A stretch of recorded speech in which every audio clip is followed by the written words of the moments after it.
अगर मैं आपसे कहूँ कि किसी केमिकल प्रोसेस में नाइट्रोजन और हाइड्रोजन आपस में रिएक्शन करके अमोनिया गैस बनाते हैं,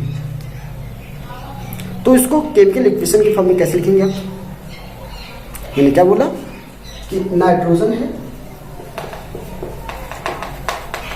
और हाइड्रोजन है, ये दोनों आपस में रिएक्शन करके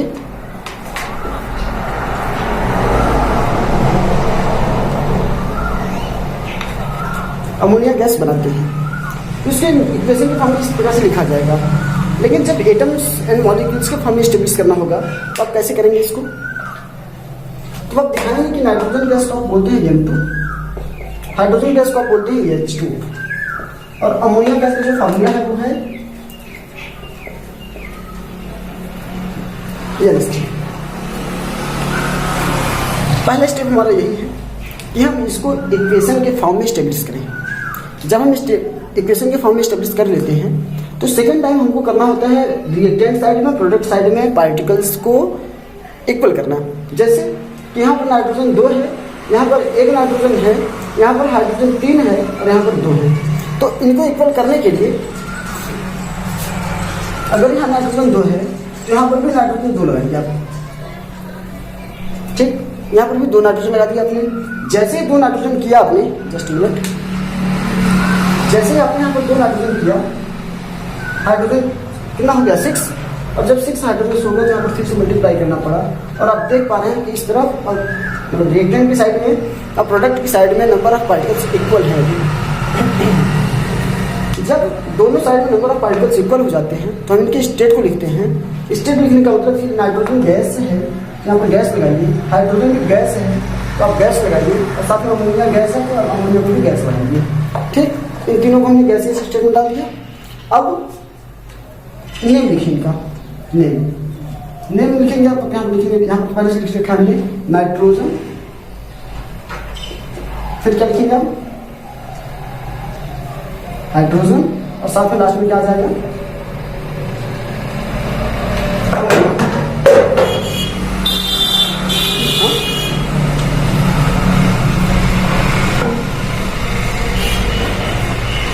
क्या क्या स्टेप किया हमने? केमिकल प्रोसेस को समझा, फिर हमने समझा कि रिएक्टेंट क्या थे और प्रोडक्ट क्या बना। जिन्होंने रिएक्शन में पार्टिसिपेट किया वो रिएक्टेंट थे और जो नया प्रोडक्ट बना वो प्रोडक्ट था। जो नया सब्सटेंस बना वो क्या था? प्रोडक्ट था। अब इसको हमने जब एटम से मॉलिक्यूल्स के फॉर्म में लिखा तो केमिकल रिएक्शन बन गया हमारा। केमिकल रिएक्शन में हमको ध्यान देना है ये कि रिएक्टेंट्स के बीच में प्लस का सिंबल लगाया जाता है, कॉमा या माइनस का सिंबल नहीं लगाया जाता। प्रोडक्ट की साइड में भी सिंबल, यही चीजें करनी है आपको। तो फर्स्ट ऑफ ऑल आपको एक केमिकल इक्वेशन स्टेब्लिश करना है। केमिकल इक्वेशन को स्टेब्लिश करने के बाद दोनों साइड में रिएक्टेंट और प्रोडक्ट की साइड में नंबर ऑफ पार्टिकल्स को इक्वल कर देने होते हैं। इक्वल कर दिया आपने अगर, इसके बाद थर्ड स्टेप में आपको फिजिकल स्टेट लिखना होता है इनका। ये तीनों ही गैस के फॉर्म में थे इसलिए हमने गैस लिख दिया। और फोर्थ स्टेप पे आपको क्या करना है कि इनके नेमिंग कर देनी है आपको। जैसे यहाँ पर लिखा nitrogen, hydrogen and then ammonia. ये हो गया आपका प्रोसेस। ठीक, अगला एग्जाम्पल समझे। यदि पोटेशियम क्रोमेट समझते हैं ना, K2CrO4 का रिएक्शन बेरियम नाइट्रेट से कराया जाए तो प्रोडक्ट बनता है आपका पोटेशियम नाइट्रेट और बेरियम क्रोमेट। रिएक्शन करें।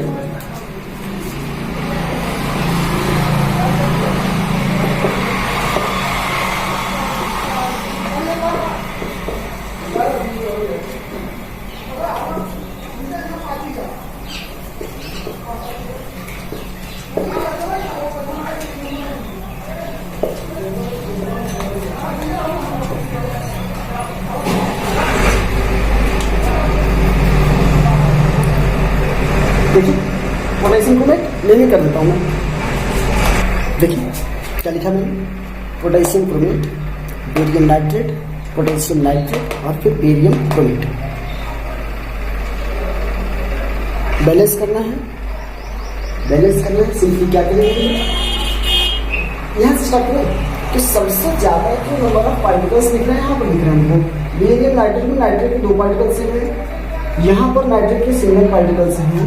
अगर इसको 2 करना हुआ तो क्या ऐसे लिखेंगे क्या कि NO3 का होल गैस, ऐसे लिखा जा सकता है क्या? बताइए, लिखना सही होगा? नहीं सही होगा। इसलिए नहीं सही होगा क्योंकि अब हम इसको डिसोशिएट करके दिखाते हैं आपको। ठीक, देखिए डिसोसिएशन से वैसे आपको आसान लगेगा। K2 CrO4 को डिसोशिएट करेंगे आपको बनेगा क्या? 2K प्लस CrO4 को 2 माइनस, यही बनेगा 2K प्लस CrO4 को 2 माइनस, करेक्ट। बेरियम नाइट्रेट को जब डिसोशिएट करेंगे तो क्या बनेगा आपको? Ba2 प्लस नाइट्रेट के सिंगल माइनस। ठीक, अब जब इन दोनों के बीच में रिएक्शन हुआ तो फॉर्मेशन क्या होगा? KNO3 बनाना भाई, एक प्लस सिंगल माइनस आराम से कंबाइन कर जाएंगे, क्या बन जाएगा? KNO3 बन गया। और इसके बाद यहाँ से A पे 2 प्लस चार्ज है, CrO4 पे 2 माइनस चार्ज है, 2 प्लस 2 माइनस आराम से कंबाइन करके BaCr का बना देंगे, कॉम्बिनेशन कर देंगे। तो अब करा दीजिए, अब तो रिएक्शन यार आसान हो गया। यहाँ से नहीं 2K प्लस NO3 माइनस आराम से हो जाएगा 2KNO3 और सारा रिएक्शन आई थिंक हो चुका है। समझिए कैसे? पोटेंशियल 2 है, यहाँ पर पोटेंशियल 2 है, दोनों साइड में पोटेंशियल का नंबर इक्वल है। आगे CrO4 यहाँ पर 1 है, CrO4 यहाँ पर भी 1 है। आगे चलते हैं, अगर बेरियम 1 यहाँ पर है तो बेरियम यहाँ पर भी 1 है, और नाइट्रेट यहाँ पर 2 पार्टिकल्स हैं, यहाँ पर भी नाइट्रेट के 2 पार्टिकल्स हैं। I am really sorry, vehicles की आवाज़ के लिए मैं बहुत ज़्यादा, थोड़ा कोऑपरेट करिए आप लोग प्लीज़। अगर सुनना चाहेंगे तो आवाज़ आपको सुनाई पड़ेगा, और आवाज़ ना भी सुनाई पड़े तो मेथड समझिए आप, धीरे धीरे देखिए वीडियो को, आपको आसान लगेगा। अभी तक मैंने कुछ नहीं किया, मैंने नॉर्मली क्या किया था, पोटेशियम क्रोमेट था, बेरियम नाइट्रेट से रिएक्शन किया इसने, पोटेशियम नाइट्रेट और बेरियम क्रोमेट का फॉर्मेशन किया इसने, नेमिंग कर दी हमने इसकी। इसके बाद हमने डिसोसिएट कर दिया इनको। क्या हुआ कि पोटेशियम जब डिसोसिएट हुआ तो पोटेशियम से 2K प्लस बन गया और CrO4 पे 2 माइनस चार्ज आ गया। सिंपल सा है, पोटेशियम सिंगल प्लस आएगा, CrO4 पे डबल माइनस आएगा।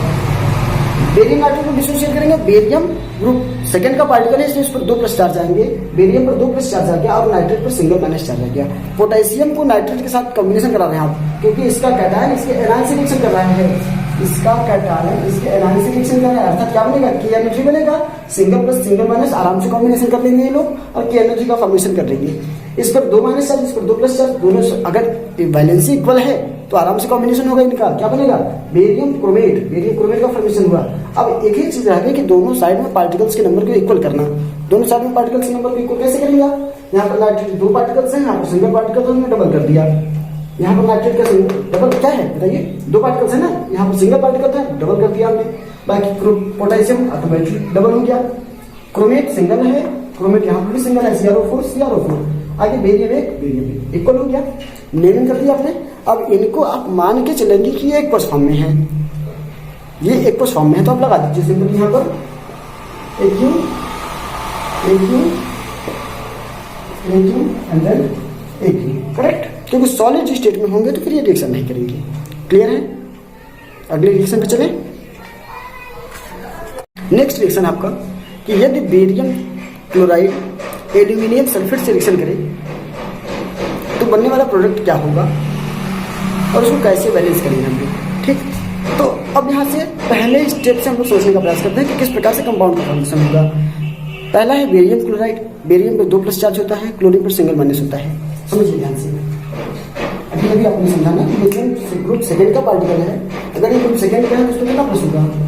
बेरियम पर 2 प्लस चार्ज होगा, क्लोरीन पर सिंगल माइनस होगा। ये मार्कर मेरा साथ नहीं दे रहा है, इंक डालना पड़ेगा इसमें।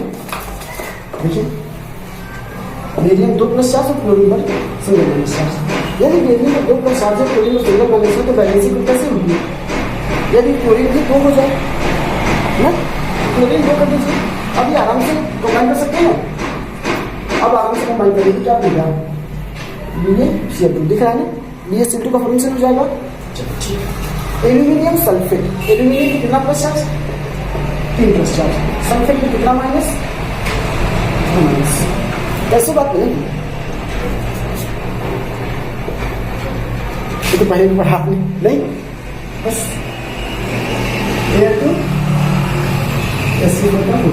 इसका चार्ज है, इसका चार्ज Al2SO4 का होता है, कर दीजिए यहाँ पे।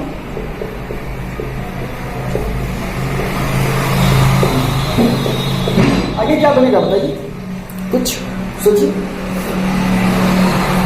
अभी तुमने किया था ना, क्या ये डिसोसिएट करेंगे, डिसोसिएट करने पर अपने आयंस को एक्सचेंज कर लेंगे, ये लोग अपने आयंस को एक्सचेंज कर लेंगे। क्या होगा बताइए, बेरियम जब डिसोसिएट करेगा तो क्या बनाएगा, Ba2 प्लस और Cl माइनस, तो इसका प्लस इसके माइनस से और इसका प्लस इसके माइनस से कॉम्बिनेशन करता है, तो क्या बनाएगा, खुद से सोचो कि बेरियम को 2 + चार्ज और सल्फर के लिए 2 - चार्ज, तो आराम से इक्वली कंबाइन हो जाएंगे दोनों आराम से, सॉरी दोनों आराम से इक्वली कॉम्बिनेशन कर सकते हैं ना। 2 + चार्ज 2 - चार्ज आराम से इक्वली कॉम्बिनेशन करेंगे, क्या बनेगा, BSO4 बन जाएगा, क्योंकि समान चार्ज है। 2 + चार्ज 2 - चार्ज आराम से बन जाएगा। इस पर 3 + चार्ज, इस पर 1 - चार्ज, 3 + 1 - 3 माइनस कर दिया, ये AlCl3 क्या बन गया। क्या इस बात से कोई दिक्कत है बताइए।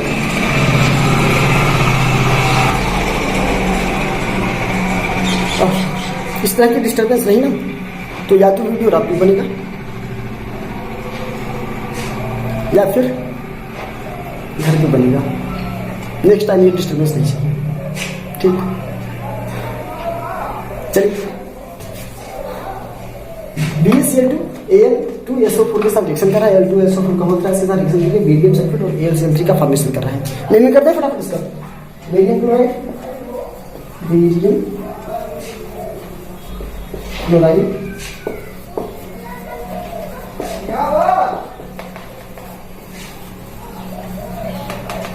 एल्यूमिनियम सल्फेट, ये क्या है आपका, बेरियम